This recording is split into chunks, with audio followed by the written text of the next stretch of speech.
Video دیکھنے والے معزز ناظرین کو میرا السلام علیکم۔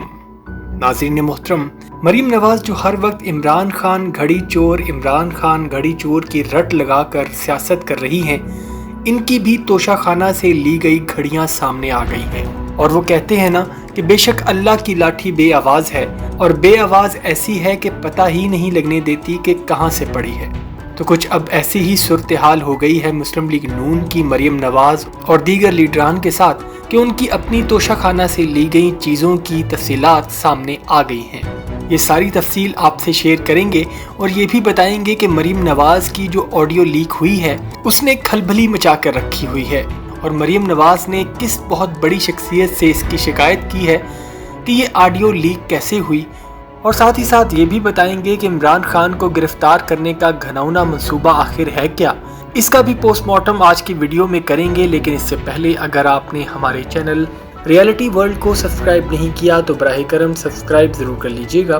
اور بیل کے نشان کو دبا دیں تاکہ آپ کو ہر آنے والی نئی ویڈیو کا نوٹیفیکیشن مل سکے۔ ناظرین محترم، بے شک اللہ تعالیٰ کی لاٹھی بے آواز ہے اور وہ آخرکار جھوٹے مفاد پرست اور مکروہ سیاسی چہروں پر پڑ گئی ہے۔ مشہور ٹی وی اینکر اور صحافی طارق متین نے مریم نواز صاحبہ کو بے نقاب کر کے رکھ دیا ہے، اور ایسے بے نقاب کیا ہے کہ مریم نواز کو کہیں منہ دکھانے کے لائق نہیں چھوڑا۔ طارق متین صاحب مریم نواز صاحبہ اور ان کے والد صاحب نواز شریف کی توشہ خانہ سے کوڑیوں کے بھاؤ خریدی گئی چیزوں کی ڈیٹیل سامنے لے آئے ہیں، جس کے ریلیز ہونے کے بعد مریم نواز کو شرم سے ڈوب مرنا چاہیے کہ وہ روزانہ عمران خان پر گھڑی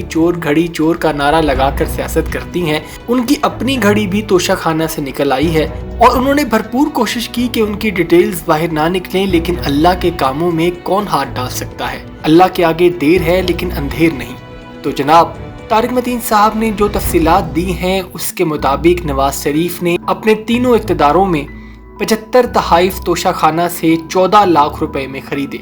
جس میں ایک مرسڈیز کار بھی شامل ہے جو صرف انہوں نے 6 لاکھ روپے میں خریدی۔ اور ناظرین، آج کل کے دور میں پاکستان کے اندر ایک عام پاکستانی 6 لاکھ روپے میں مہران گاڑی بھی نہیں خرید سکتا، اور ہنسی آتی ہے ناظرین کہ انہوں نے توشہ خانہ میں آئے قالین تک کو نہیں چھوڑا، اور وہ قالین حیران کن طور پر انہوں نے صرف 50 روپے میں خریدا ہے۔ اور اب آتے ہیں میاں صاحب کی لاڈلی بیٹی مریم نواز کی طرف، جنہوں نے 10 لاکھ روپے کی گھڑی کو صرف 45,000 روپے میں خریدا اور اپنی ملکیت بنایا۔ تو منافق ہونے کے اوج کمال پر یہ جو لوگ موجود ہیں،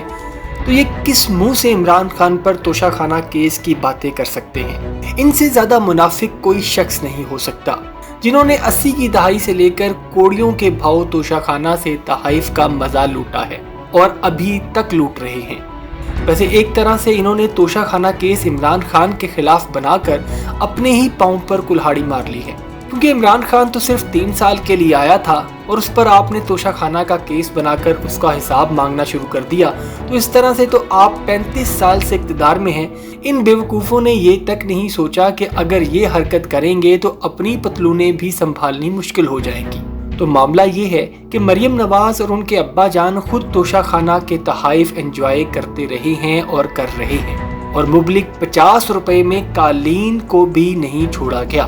تو آپ اس سے اندازہ کر سکتے ہیں ناظرین کہ یہ لوگ کیسی ذہنیت کے مالک ہیں۔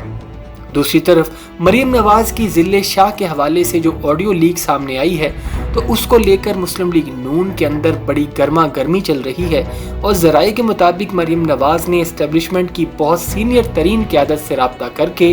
اس چیز کی شکایت کی ہے کہ ان کی کال کو ٹیپ کون کر رہا ہے اور کیوں کر رہا ہے۔ تو آگے سے ان کو ایک کھرا سا جواب ملا ہے کہ بی بی ہمیں نہیں پتا کہ آپ کی کال کس نے ٹیپ کی ہے اور کس نے لیک کی ہے، اور اگر آپ کی کالز ٹیپ ہو رہی ہیں تو آپ کو احتیاط کرنی چاہیے، کیونکہ اس سے زیادہ ہم آپ کے لیے کچھ نہیں کر سکتے۔ تو معاملہ یہ ہے کہ اسٹیبلشمنٹ بھی نون لیگ کے ساتھ اور پی ڈی ایم حکومت کے ساتھ تھوڑی سیدھی ہونی شروع ہو گئی ہے، کیونکہ دیکھیں اسٹیبلشمنٹ کبھی بھی ان لوگوں پر اعتماد نہیں کر سکتی، کیونکہ ان کے ساتھ اسٹیبلشمنٹ کے کچھ اچھے واقعات نہیں جڑے ہوئے، اور اسٹیبلشمنٹ کسی کی سگی نہیں، اور خاص طور پر مسلم لیگ کی تو بالکل نہیں۔ اچھا ناظرین، کپتان نے ریلی کی کال دی تھی جس میں انہوں نے کہا تھا کہ اب میں خود ریلی کی قیادت کروں گا، اور عمران خان کی ایک کال پر لوگ جوک تر جوک زمان پات میں جمع ہونے شروع ہو گئے۔